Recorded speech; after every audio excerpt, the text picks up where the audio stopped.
meeting of Hadith criticism classes. In the last meeting, Mu'tazila perspective covered. In this evening, I hope can cover the Hanafi perspective and start with the Jumhur perspective. So on Hanafi perspective, three topics will be covered. The first one, references, a history, and then criteria. On references, so the first works we can trace Hanafi criterion, the works of Muhammad bin Hassan al-Shaybani, different books. And on these books, most books coming after Muhammad bin Hassan al-Shaybani rely on his books. And the first book we can see as a complete work on Usul al-Fiqh and the whole approach on Hadith by Al-Jassas, Al-Fusul fi al-Usul. And in this book, especially in the chapter on Sunnah and Akhbar, prophetic reports, so Al-Jassas relied on Ibn Aban refutation to Bishr al-Marisi. Bishr al-Marisi is here is just a refutation to Mu'tazila. So Al-Jassas relied on Ibn Aban. So in every chapter, he presented Ibn Aban's perspective and then followed by his perspective. The third one, at the Busi, two books. The first one, Ta'sis al-Nadhr, and the second one, Taqweem Usul al-Fiqh. The first one, As-Sarakhsi Usul, mostly derived from the preceding ones, and Al-Bazdawi Usul, and then Ala ad-Din al-Bukhari, Kashf al-Asrar, and the late works by al-Nasafi, Matan al-Nasafi, Al-Manar, and its commentaries. And then there are some works we not considered as usul, but to speak about Abu Hanifa merits and his students. One of these books, Ibn Hajar al-Haytami, Al-Khayrat al-Hisan, fi Manaqib Abi Hanifa al-Nu'man. And also then Al-Laknawi, Zafar al-Amani, Sharh Mukhtasar al-Jurjani, the commentary on Al-Jurjani Mukhtasar. And then other contemporary works, and also before contemporary works, mostly all of these works on the merits of Abu Hanifa, and just to refute and argue based on his opinion towards the relationship between Khabar al-Wahid and al-Qiyas. From these books, I can mention Muhammad bin Yusuf al-Salihi, Uqud al-Juman fi Manaqib Abi Hanifa al-Nu'man.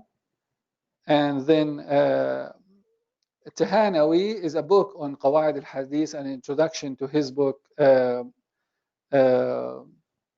Sunan, and a book by Muhammad Abdul Rashid al-Nu'mani, Makanat al-Imam Abi Hanifa fi al-Hadith, Al-Kawthari, a contemporary scholar, in his book Ta'nib al-Khatib, and also his another book, Al-Nukat al-Tarifa fi al-Tahadduth an Rudud Ibn Abi Shayba ala Abi Hanifa. However, during this class, I'll mention some of these in details. On the history, we can witness two trajectories of Hanafi perspectives. The first one, early Hanafi, and the second one, late Hanafi. So the idea here, early Hanafi, is same as we discussed when we speak about Mutaqaddimin and Mutaakhirin. So in early Hanafi, we can see two main scholars. The first one, Isa bin Aban, and the second one, Al-Karhi. And late Hanafi, we can speak about late Hanafi from Ad-Dabusi and so on.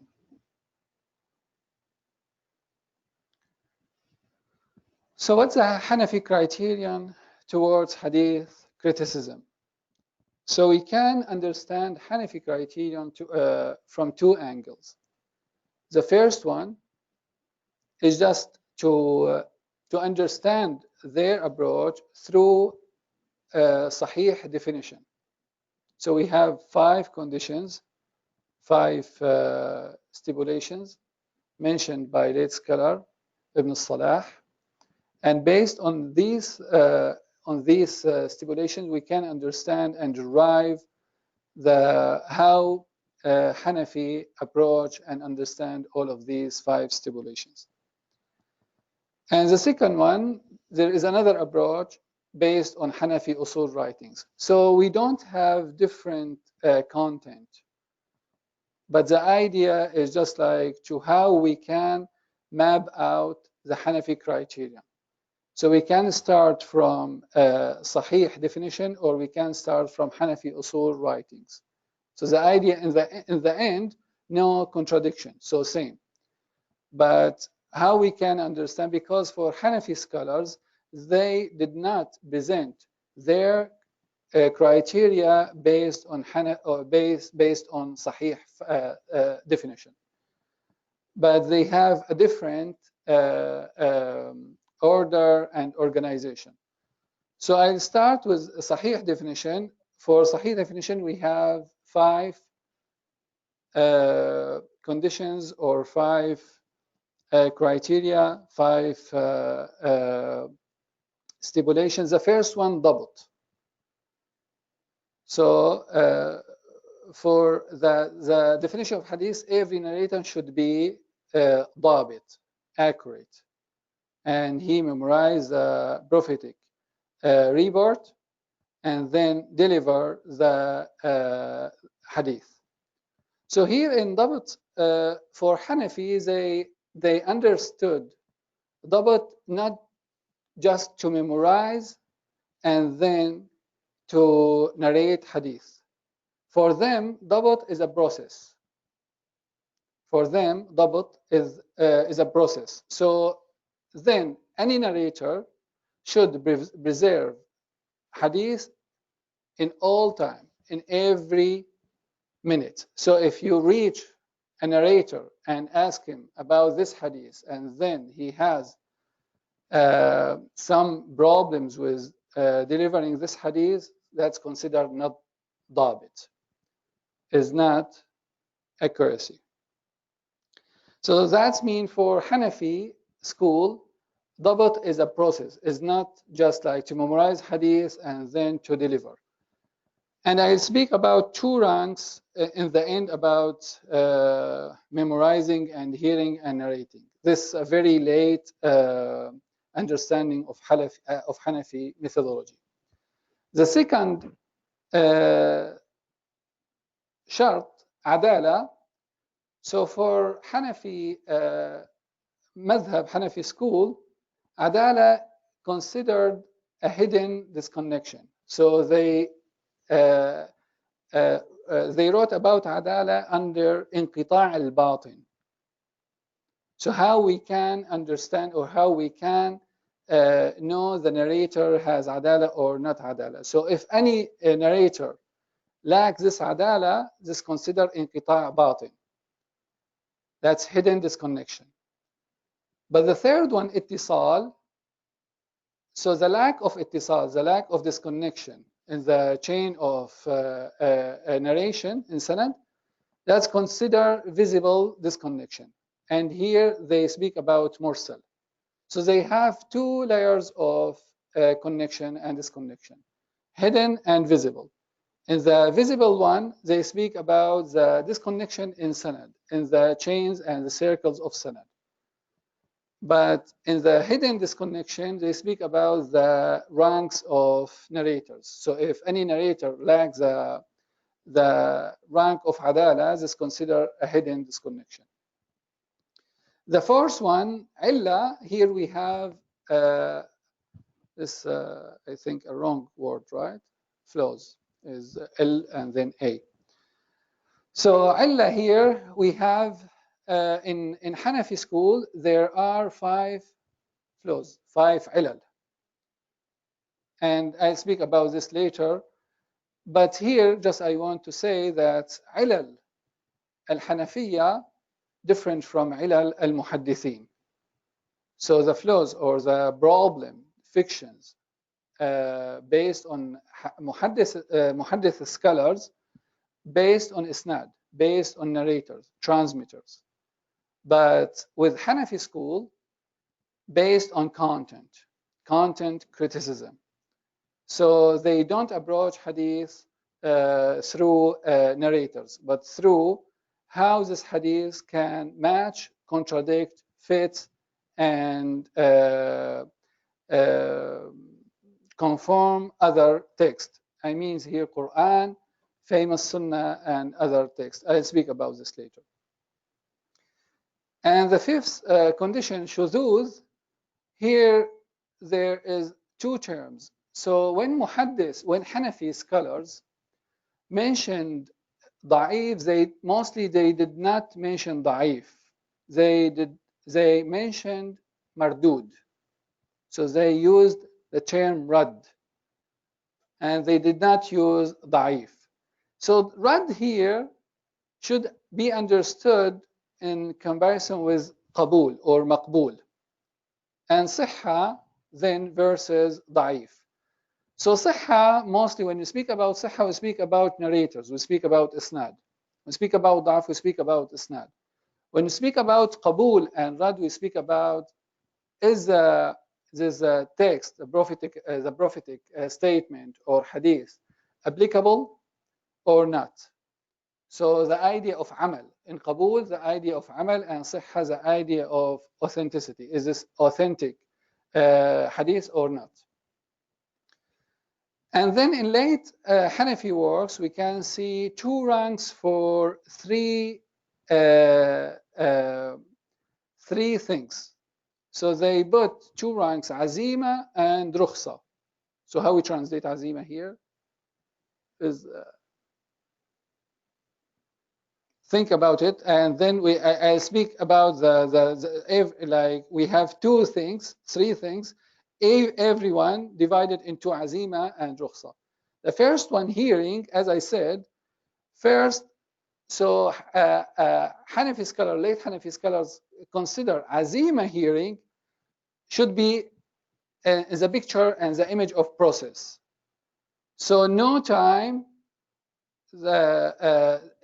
every time and each time, muhaddith, narrator, should preserve the text. But rukhsa, he can rely on his text in his book. So the idea of rukhsa, relying in the book, and azima, relying on his memory.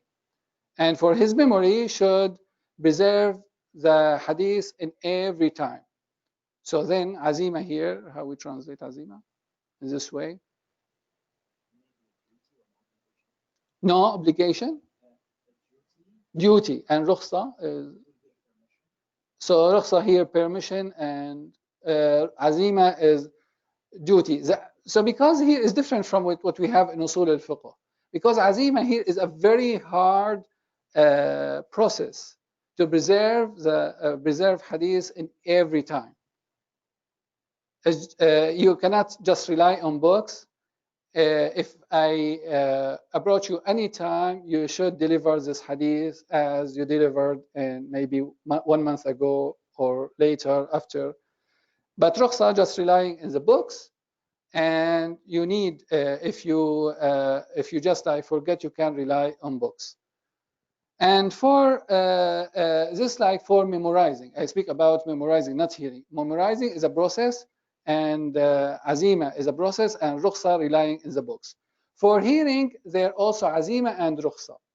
They consider reading to shaykh and shaykh reading to students, and also Shaykh sending a book or sending a letter to his students, this azima. But ijaza is just like giving license, or munawala is just giving the book to students, this rukhsa. So you are on azima in hearing if you read the text to Shaykh, or you hear the text from your Shaykh, or your Shaykh sending a letter or a book, this azima. And the last one, narrating, they consider narrating hadith literal narrating and with the same meaning, with the same letters, this azima. But narrating with ma'na, just meaning, without not this riwaya bil ma'na, this rukhsa. So however, these three ranks, we don't find these ranks, azima and rukhsa, in early text. This late text, and start with manar, and I don't check when these, like azima and rukhsa, with hearing and memorizing, narrating, start. Maybe with manar or before. So for dabt, to see dabt as a process, so here, as I said, dabt is a process, and this a very strict and tough condition Hanafi put to accept any narration. So for that, so Al-Kasani said, حديث صححه أبو حنيفة لا يبقى لأحد فيه مطعن. So because the idea of dabt as a process, so for each narrator is, if each narrator preserves the text from the first moment when he his hearing till delivering the text, that means if each narrator doing that, that means this hadith is in a very high rank. And this is how Kasani understood the methodology of Abi Hanifa. So if any text, if any hadith corrected, and Abu Hanifa describe or give this hadith the rank of Sahih, so then there is no room to anyone, or no one can refute or reject this hadith. So here, so it seems for us so far, so Hanafi school, they have a different approach, and we will, maybe this will be clear more later. But there is a relationship between opinion and narration. So that's what we found in Abu Yusuf's story in Al-Kufa. So after a majlis with Abu Hanifa, and Abu Hanifa gave his statement and opinions on some ahkam, so it's narrated that Abu Yusuf wandered and went to hear hadith in Kufa, just to find any hadith can support his imam. And then he collected all of these hadiths and came to Imam, and he said, I found this hadith, and that's one. And Imam Abu Hanifa replied to him, this hadith is munkar, is weak or wrong. So that means Abu Hanifa was aware about all texts in the city. The idea is not relying on all these hadiths. So he is aware about all of these texts, and the opinion here based on other texts, not on the text that arrived to him by Abu Yusuf. So, and also this is what we can see later, diraya giving priority in Hanafi approach over riwaya, and this will be clear later, inshallah. So if we go from a different angle, we see in the first angle from the definition of hadith sahih and 5 conditions. So here, do we have books on hadith or in terminology in Hanafi school? So mostly we don't see these books in the history of Islam. Yes, there are some, but the majority belongs to Jumhur, the majority, to Shafi'iyya. So how we can understand Hanafi perspective on Hadith criticism? Mostly in their Usul books. And in Usul books, they started the chapter on Akhbar, they started with Mutawatir. So the idea of Mutawatir is not based on Isnad or based on narrators, based on the narration of community. And on Mutawatir, we can see two different opinions, Ibn Aban and Al-Jassas. Ibn Aban, Al-Jassas. So for Ibn Aban, every prophetic statement, every hadith yields intuitive knowledge. Ilm daruri is mutawatir. So for him, ilm daruri equals mutawatir. So if we don't have intuitive or ilm daruri, that doesn't mean mutawatir. So for him, every mutawatir should produce or yield ilm daruri. But for Jassas, mutawatir is two things. The first one, as Ibn Aban, yields intuitive, daruri, and another rank. So mutawatir also for Jassas yields ilm nadari, this argument-based, right? This argument-based knowledge. So just like based on, and you need to put, to think, and based on argument, and then this knowledge can be certain, but not through intuitive knowledge. The second issue here in Hanafi Usul, they started with this chapter, and this is a very long chapter in Jassas. I think takes around the quarter or the third of Akhbar chapter.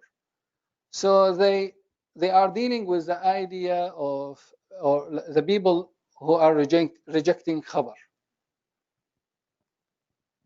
So, and mostly we don't find in any, like in Muslim community, any people rejecting khabar.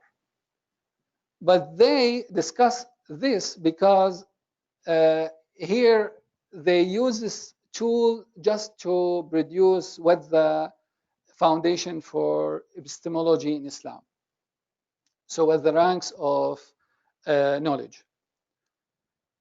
So, and in rejecting khabar, we see different foundations. One of these foundations is a very important foundation in these books. So the shift from ear to eye, shifting from vision, shifting from hearing to vision.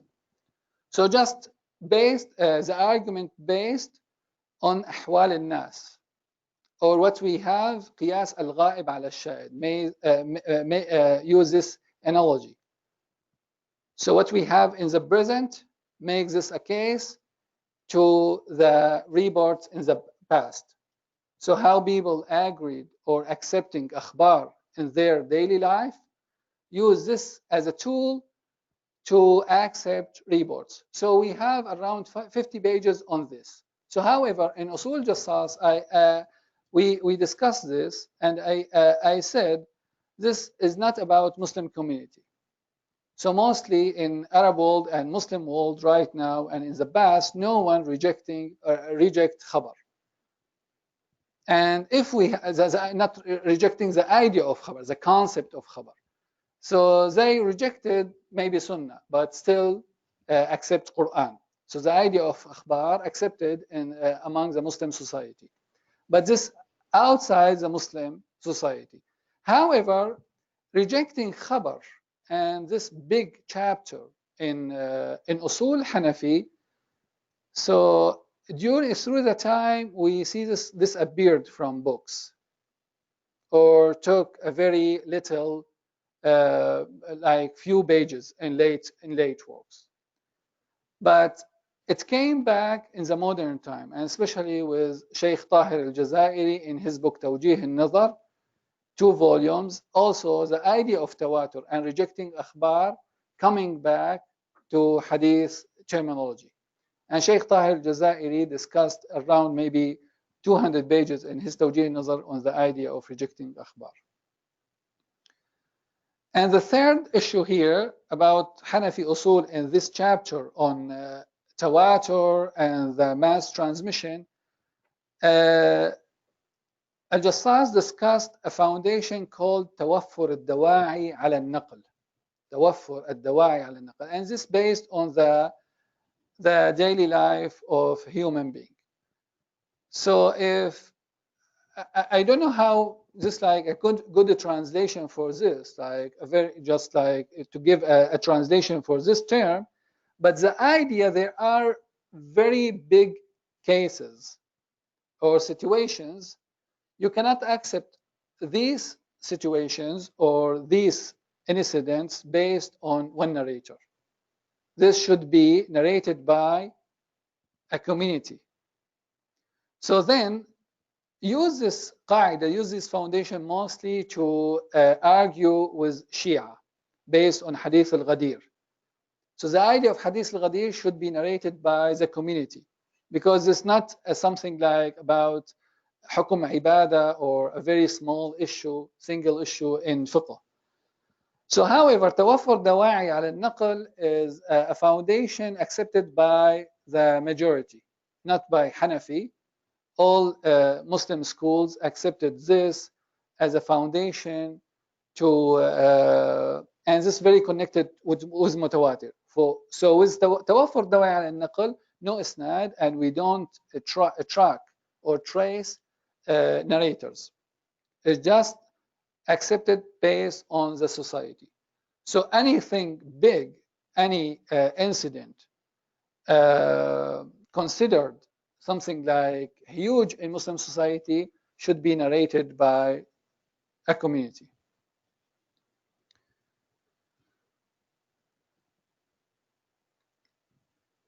So Ibn Aban provided 4 ranks of reports. 2 major ranks. The first one, Mutawatir, as I just said early. Mutawatir yields intuitive knowledge, ilm daruri, and not Mutawatir. For not Mutawatir, there are 3 sub-ranks. And he put the first one as anyone reject the khabar yudallal, accused by dalal.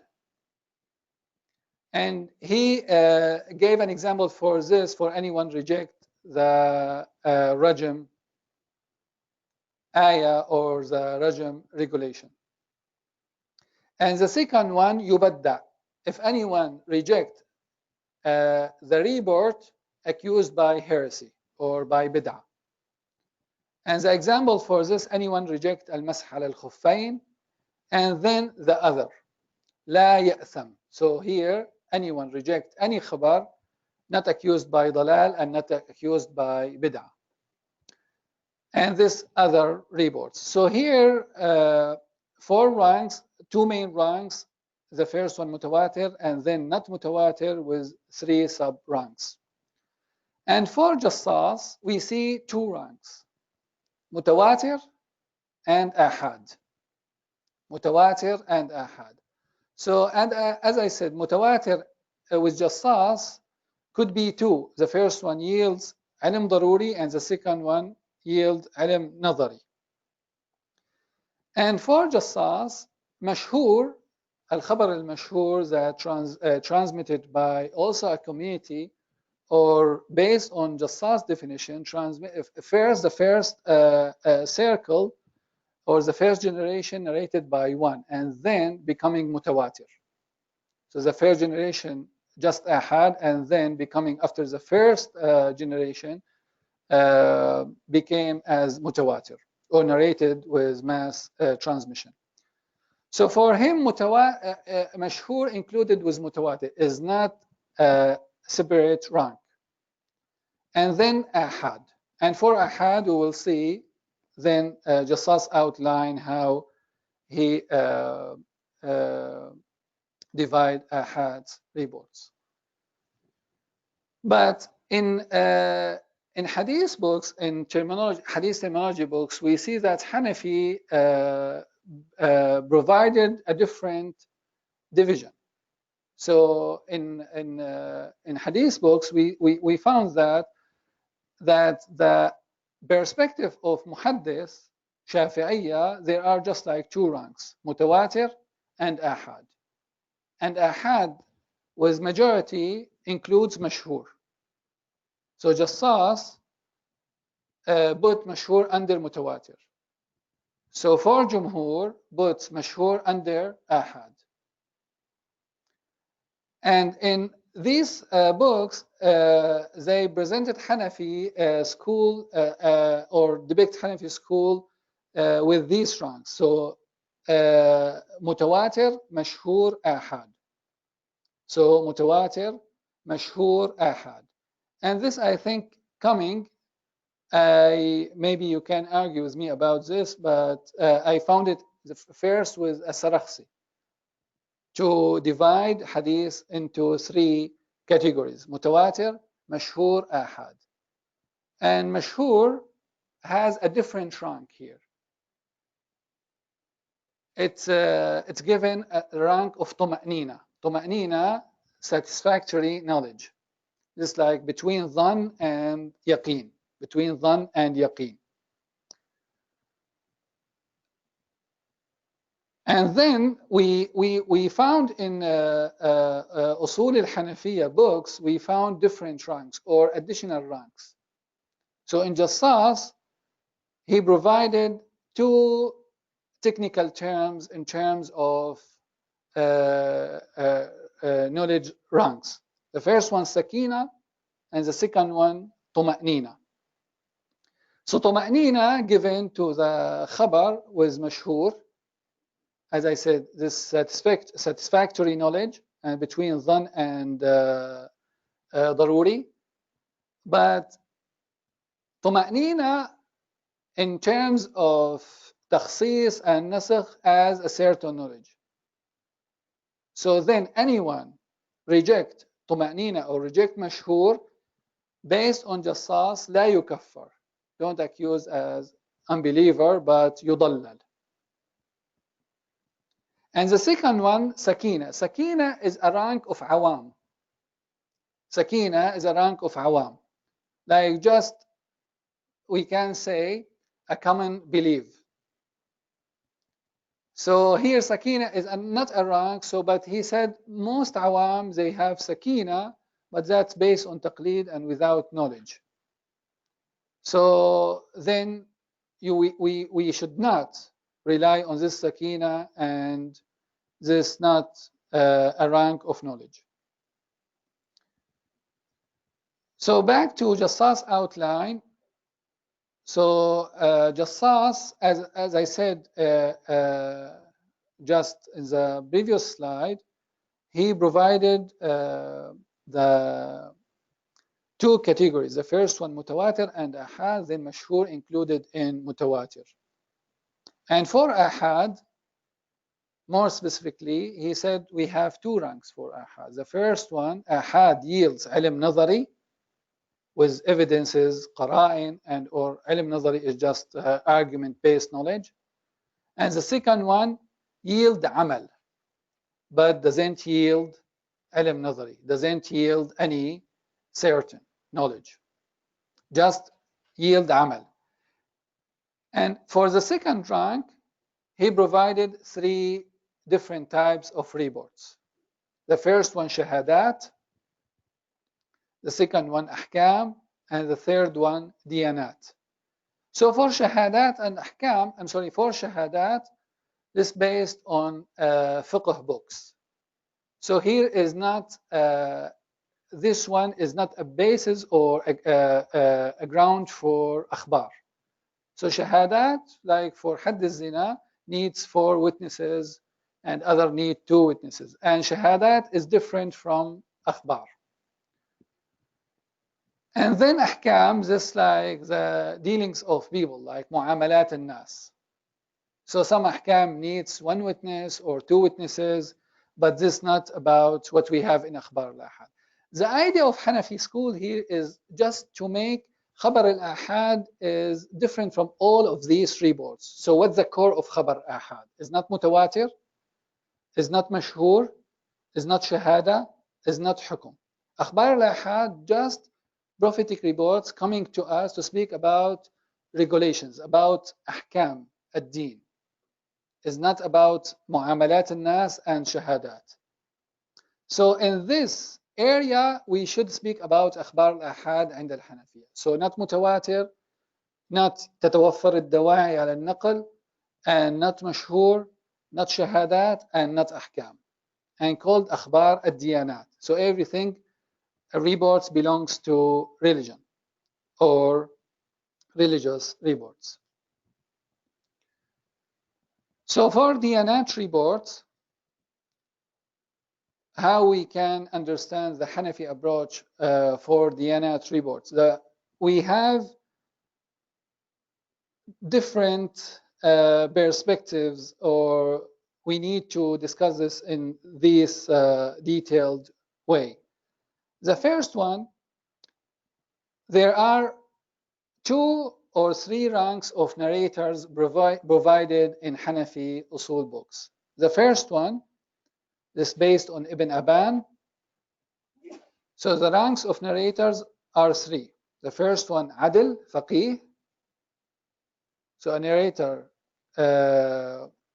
with Adala and Fiqh. And the second one, Rawin Adlin, or Rawin Adlun, but not Faqih. Has moral property, but not Faqih, is not legal expert. And the third one, Majhul. Please add H after J. So 3 ranks with Ibn Aban. So Adil Faqih, Adil but not Faqih, and the third one Majhul. This based on Ibn Aban. And as I said earlier, there are 2 branches in Hanafi school. The first one Ibn Aban, and the second one Al-Karhi. Al-Karhi divided narrators just into 2 ranks. The first one Adil and not Adil. And this is what we have in Hadith terminology books. And then Ibn Aban and Al-Karhi, and maybe most usul Hanafi books, provided 6 types of laws, ilal. But here we can see some details between, or differences between Ibn Aban and Al-Karhi.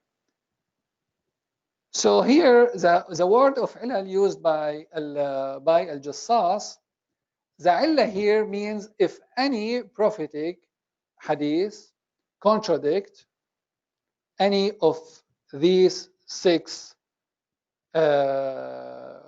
text or rules. The first one, if any hadith contradict Quran, and Quran here, there is no room for interpretation. So complete contradiction, no room for interpretation. And the second one, non-sunnah, sunnah al-mashhura. And the third one, umum al-balwa, here could be translated as public need or an affair. So if any hadith narrated by just like one narrator in an incident or a case, like people expect it to be a public need and affair, this should be rejected based on, especially on Ibn Aban. So Quran and non-Sunnah is an area of agreement between Ibn Aban and Al-Karhi.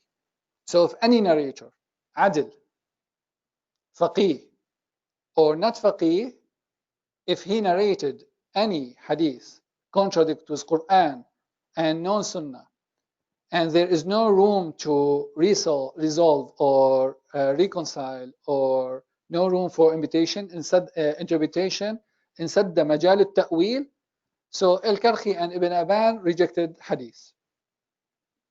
But عموم البلوى and الصدر الأول القياس العقل, this based on Ibn Aban. So from the third one to the sixth one, this based on Ibn Aban. So if any, as I said just previously about عموم البلوى and then الصدر الأول, if any hadith came to us with one narrator, خبر أحد, but الصدر الأول, the first generation, meaning here Sahaba, did not accept this khabar or did not follow or did not apply, so then this assign to reject this khabar. And then if any khabar contradict qiyas, I'll talk about this later, especially here. So here briefly, contradict qiyas, based on Ibn Aban, the khabar rejected. And then al-aql, so if any khabar contradict with aql, and al-aql al-sarih here, al-aql al-sarih, so and there is no room for interpretation or to resolve, reconcile, so al-aql is giving the priority. But there is one condition for all of these. So we can see how al-Jassas narrowed khabar al-wahid. So not any khabar. So there is khabar adil faqih and khabar adil ghayr faqih and khabar majhul. And we'll talk about this later here. And then there is 6 types of ilal, but there is one condition. So when we can follow this criterion, if this khabar al-wahid, establish impermissibility, how I can say that, Sidi? Impermissibility. Is that good? And not preserving permissibility. I don't know if I say it right. But the idea of hadr and the idea of ibaha. So if any khabar ahad establish hadr, establish haram, or establish hadr of something that ibaha, or like the khabar was before that, or the action or regulation before that was mubah, and then this khabar came to say this haram. So here we apply all of these standards. But if the khabar coming with istihbab or preferring one qurba or over another one, so here there is a room to accept this khabar. So we don't follow all of these rules. So we don't follow this, like any khabar coming with preferring qurba or say this mustahab or not mustahab. So we accept this khabar without following these standards that rawi adil faqih or this contradicts with Quran or qiyas. So here specifically, because Hanafi school known for this case and called معارضة الخبر الواحد للقياس, a contradiction between qiyas analogy and khabar al-wahid. So how we can understand this issue in Hanafi usul books? So as I said, there are 2 Hanafi branches, Al-Karhi and Ibn Aban. For Al-Karhi, he just provided 2 ranks of narrators, Khabar al-Adil and Khabar Ghayr al-Adil. Khabar Ghayr al-Adil is very obvious. It's based on Muhaddith approach, is rejected or called da'if. But Khabar al-Adil, any Adil, faqih or not faqih, if Khabar al-Adil contradicts with Quran and Sunnah, rejected based on Al-Karhi.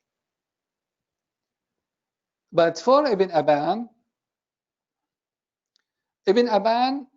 so we need to understand the Ibn Aban perspectives based on 3 points. The first one, the nature of analogy.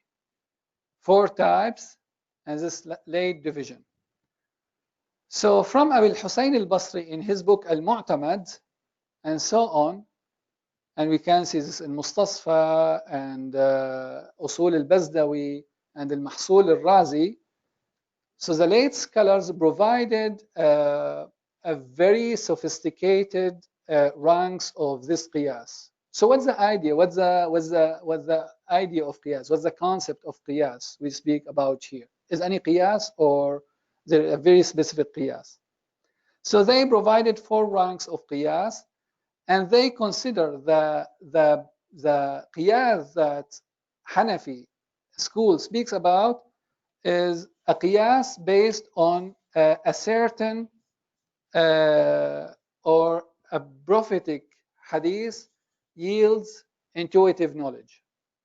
So nas qat'i, but with illa dhanniya. So illa dhanniya here, probable or legal reasoning yield probable knowledge. So nas qat'i with illa dhanniya. So this qiyas based on late understanding, the qiyas that the area or the place of disagreement between Hanafi and others, قياس المبني على نص قطعي وعلة ظنية. And we don't find, the first place I found this in Abu al-Husayn al-Basri in his book Al-Mu'tamad. We don't find this division in early Hanafi works. But after Abu al-Husayn al-Basri, we find this text in al-Bazdawi, al-Mahsul, al-Razi. And al-Razi, he agreed and confirmed everything that al-Basri provided based on these 4 types. This is the first one. So al-qiyas here, if we consider this the case, so when we speak about qiyas, al-qiyas was nas qat'i and illa dhanniya. This is the first one. And the second one, the nature of narrators. So three types of narrator: rawi adl faqih, rawi adl faqih, and rawi adl ghayr faqih, and rawi majhul. So where the case specifically, so analogy with nas qat'i and illa dhanniya contradict with khabar adl ghayr faqih. Khabar adl faqih ghayr faqih. So a hadith reported by a narrator depicted as adl but not legal expert. So what do they mean by this? So which narrator? So they mean the first generation, speak about Sahaba. So here we speak about specifically Abu Huraira and Anas bin Malik. So in the books of Hanafi school, they consider Abu Huraira هو من الصحابة لكن is not legal expert and not mujtahid and not faqih. And same with Anas bin Malik. And they consider some Sahaba fuqaha like Ibn Mas'ud, Ali bin Abi Talib, or Al-Abadila and Khulafa al-Rashidin. And then there is one condition, this contradiction, with this contradiction we should not have any room for ta'wil. So if we have any room for ta'wil, there's no any contradiction.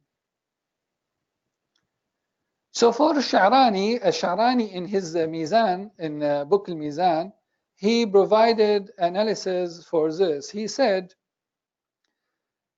so for Imam Abu Hanifa, he did not state anything based on all of these sophisticated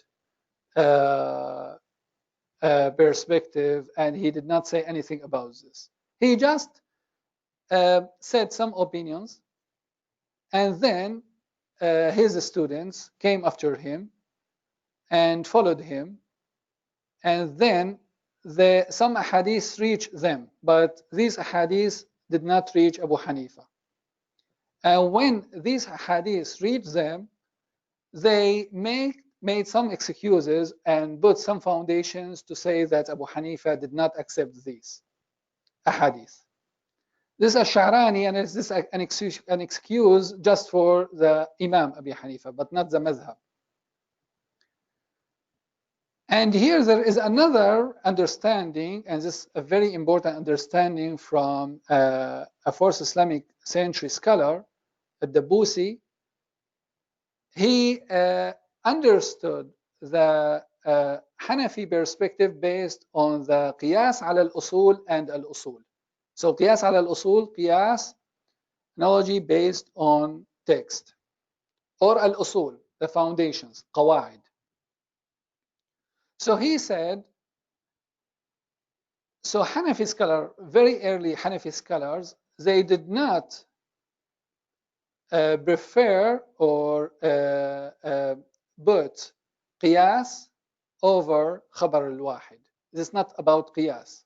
This is about text combined to build a foundation. And this usul. And there is a very important case called Hadith al-Muṣṭalaḥ, narrated by al-Sahihain and Kutub al-Sunnah. Is a very authentic hadith rejected by Hanafi school. So for al-Dabusi, he said the reject not based on just because this hadith contradicts with qiyas. He said the hadith here contradict with usul. The idea of Muṣṭalaḥ, if you buy a ship, like here, dara, what we call like the place of milk, what dara? Order? Yeah, and tied, and anyone when he buys this, he found it like very big, and then after this, he like see himself like deceived, just like because tied, and he wants to return this ship. So in this hadith, Prophet Muhammad said, you can return this with sa' min tamar, and you receive sa' min tamar, like 4 kilograms of dates. So based on Hanafi, they said this not misliya, is not equal. This could be more or less. So 4 dates of tamar is more than this size of milk. And for them, it's not about just this case. It's about the duty, about they called about the huquq and wajibat, rights and duties in the society. How we can build the legal issues in the Muslim society. So if we accept that, that means everything based on this. So then for them, the idea is not about hadith, it's about what's the idea in Islam, what's the foundation in Islam to set the concept of duties and responsibilities and all of these issues in legal theory. So for that, they consider the foundation is Islam, al-kharaj bil-daman. The duty should be equals with the responsibility. Or I said right versus and right equals with duties. Is that good transition? How we can say kharaj bil-daman? So right and equals with duties. So for them, this asl is not about just qiyas. So Ad-Dabusi said this is not a contradiction between khabar, single khabar, and single qiyas. It's a contradiction between khabar and the Islamic foundation. And this same what we have in Maliki school. In Maliki school, also they have same process. They give the priority for qaida fiqhiyya, legal maxim, over akhbar al-ahad, narrated by faqih or not faqih. And this is what Al-Qarafi in his book, Tanqih al-Fusul, he said, Al-Maliki school, they followed this methodology. And there are some analysis, different analysis from this. Abu Bakr ibn Abi Shayba, in the 3rd Islamic century, in his Musnad, provided 125 hadiths that Abu Hanifa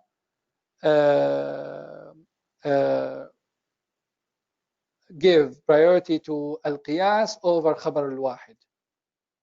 Al-Kawthari followed all of these 125 cases and put them in 5 categories.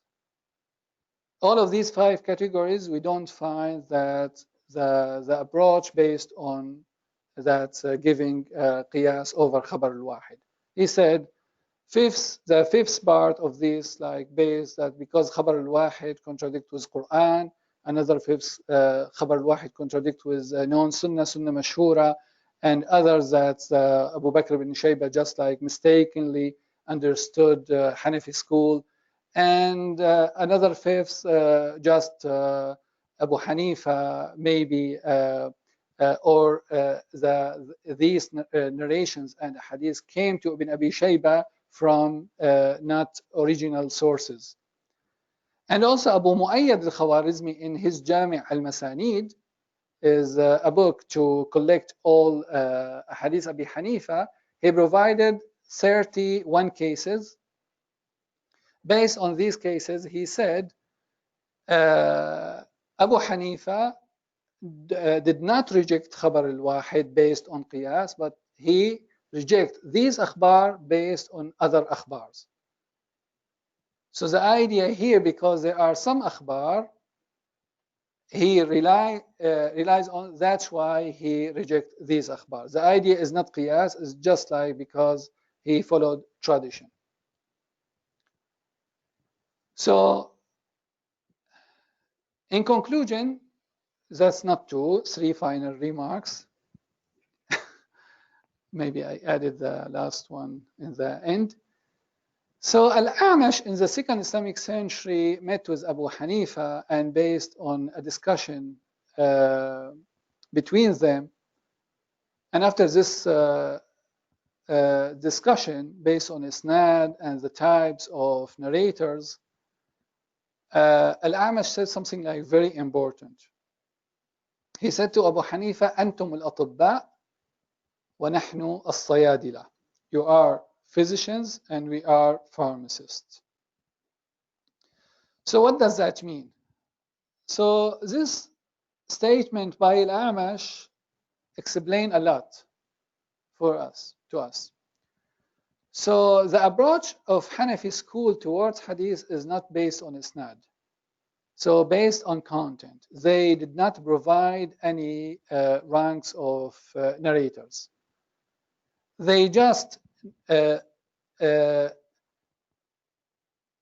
define and identify where and what is khabar al-wahid that we should rely on.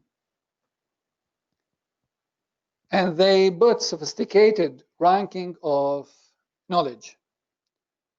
So this same with physician. So if you go to physician and you have a flu, or you go to pharmacist, can you give maybe gives you anything on the roof that's good, maybe good for you, but with side effects. He doesn't know all of these side effects. But for a physician, he knows all of these side effects. I speak here about not primary doctor.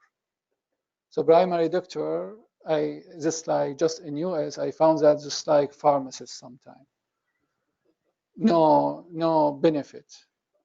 So I had a lot of struggles, and I go to all of these primary doctor. It's just like pharmacist. I don't want to maybe hurt anybody here, but because this is what I found, just my personal situation. I don't know what's the history of primary care and why you are laughing here. If I'm I have any mistake, correct me. This is my just like personal remark. Many things like just like to make that very clear. I had continuous like problem years, and I came here, University of Chicago and hospital. I went to primary doctor and he gave me this migraine. It's 4 years. He gave me medication, and medication is just like to make me just like feel relaxed, but has a very bad effect. It's not a solution. It's not just like to give a solution for this. And then I went to him and I asked him what's the situation and why, and I need something. And he said, we don't have anything. But then I understood here, you need to insist on this primary care to go to someone private. And when I went to private, I discovered a different world. Yeah, okay, so now we can discuss. And when I discussed the situation, and the doctor asked me some questions, and then everything changed, years. This is same here, physician and pharmacist. So a lot of Muslims, based on this, suffered based on pharmacist. Why I mention this? Because a lot of Muslims this time and during in the history of Islam suffered because of pharmacists. So based on some ahadith, and consider this ahadith asl, yes, but that's need a very sophisticated work, how to put this hadith in the body of Islam. And this is a problem coming back, especially in our time with Salafism.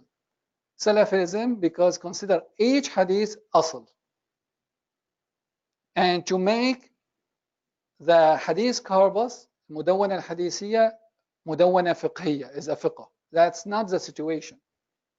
That's not the situation of what we had in traditional books. When we hear, when we receive any hadith, we need to understand where, how, and which context, and how this hadith fits the body of Islam. And for the body of Islam, we have legal maxims, we have Quranic texts, we have hadith texts, all of these. So the idea of physician is very important. And that's why I think after the very early works, Hanafi perspectives not accepted by the majority because sophisticated and complicated. And no one can follow all of these nuances. All of these nuances, okay, so khabar al-wahid, and then 2 ranks, 3 ranks, 4 types of qiyas, and we have 6 flaws, and then we have 1 condition. Okay, so if we apply this to that case, and we cannot, so where? So here is a very sophisticated approach. But it seems with this approach, the suffering is not for the audience, not for the mass, not for Amma, the suffering for faqih. It's a complicated process for faqih, but a very easy and good answers for the society. And see, like seen in this slide. Like our shuyukh said, Hanafi usul needs from you maybe 40 years to be an expert and understand, to kharrij, and okay. But what's the end? To give fatwa.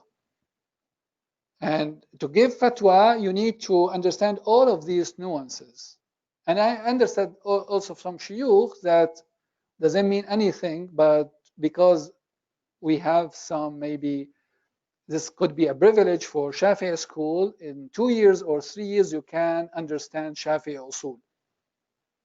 So what does that mean? Because also this straightforward, easy.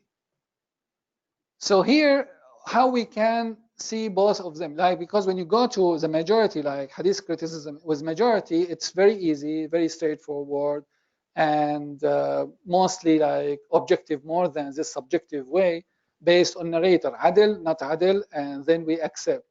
Abu Huraira, others, all of them same, on the same places, same ranks. So this very sophisticated approach. And then the second issue, qabul and sihha. So then what's the accurate and specific term we can use for Hanafi school when they accept hadith, sahih or maqbul? So we need to use maqbul, not sahih. And da'if versus mardud. So maqbul, that means not just accept, not verified, not authentic. But maqbul, that means applicable. That al-amalu alayhi. So then here we have three different approaches. You all know about the Maliki, Malik bin Anas رضي الله عنه perspective. حديث صحيح وليس عليه العمل. So we have this perspective. Hadith sahih wa laysa ala amal. Sound hadith, but we cannot rely on this hadith in amal. And then maqbool. So when we say maqbool, any hadith applicable. So there is no two steps. When we say this hadith maqbool, so this for amal. And the last one, sahih. That's mean with majority. So here, sahih, mostly when we say sahih, people understand this alayhi al-amal, or we can rely. Still, the idea of sahih is different from maqbool. So when we say sahih, that's mean just authentic and sound. But to accept that, or I'm sorry, to rely on this in amal, this is a different approach and need usuli, need interpretation, need ta'wil. And then we found a different perspective and differentiation between Hanafi ilal and Muhaddis ilal. So Muhaddis ilal, as we will see later, inshallah, based on isnad, just like what we have problems in isnad. But Hanafi ilal based on matan. And this also the feature of mostly all usul books come after Hanafi school. This Ash'ari and Jumhur, all their ilal based on matan, not based on isnad. And inshallah, next class we will start with Jumhur perspective, and then modern, about traditional and Salafi, inshallah. So we have few minutes for questions. I'm sorry not to stop because I need just to continue and to cover Hanafi school. Yeah, if you have any question from the, yes, please. Imran Ahmed asks, when Al-Dabusi is saying Hadith al-Masarra is not based on opposing qiyas, does that mean qiyas according to the istilahi definition of qiyas according to usul al-fiqh? Yeah. So that's what we understood from there. That's why Al-Dabusi provided two different types of this mukhalafa. He said qiyas and al-usul. And more specifically, he said qiyas ala al-usul. It's not just qiyas. Qiyas ala al-usul versus usul. So that means qiyas, a knowledge based on the foundations or based on prophetic text, based on Quran, and usul, the foundations or legal maxims or qawa'id. So al-qiyas here, the meaning of qiyas usuli. And also, we cannot apply what we have later by Abu al-Husayn al-Basri for ranks of qiyas. This is a very late understanding of qiyas. But Abu al-Husayn al-Basri, he understood this the meaning of qiyas that Hanafi scholar mentioned when they wrote on this issue, qiyas versus khabar wahid. Yeah. A question from here.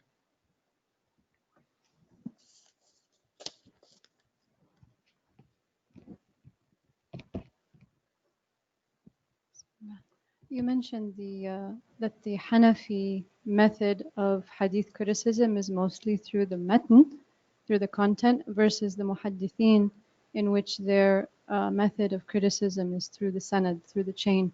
And in another class, you mentioned that it's problematic when the main method of criticism is upon the matn, because then that judgment will extend to all of the other mutun that mention similar content. So then how did the Hanafi usuliyun deal with that?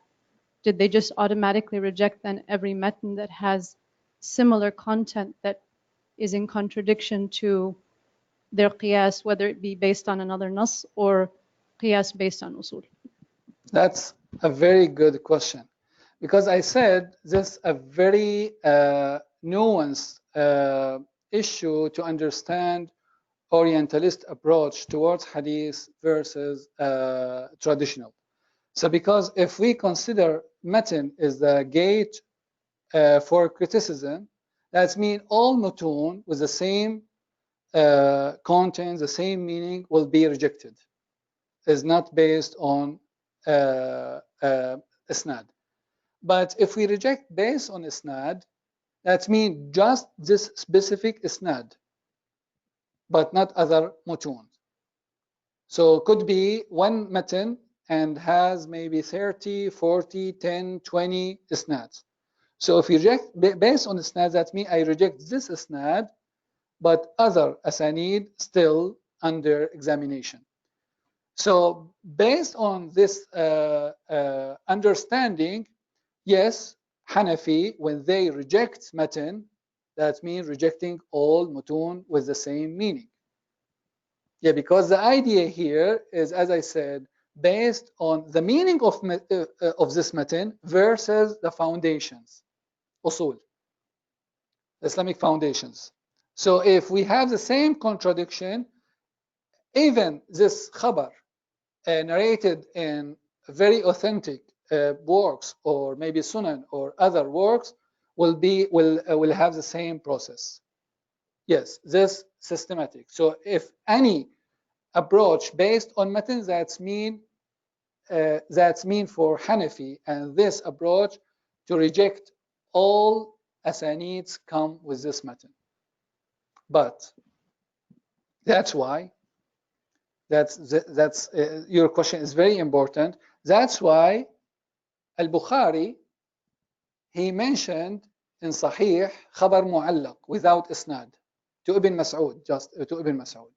And the khabar, he said قال Ibn Mas'ud, and then with this khabar he mentioned Hadith al-Muṣṭalaḥ. So Al-Bukhari narrated just khabar with Ibn Mas'ud without isnad, and we called khabar mu'allaq, and he mentioned khabar al-Muṣṭalaḥ.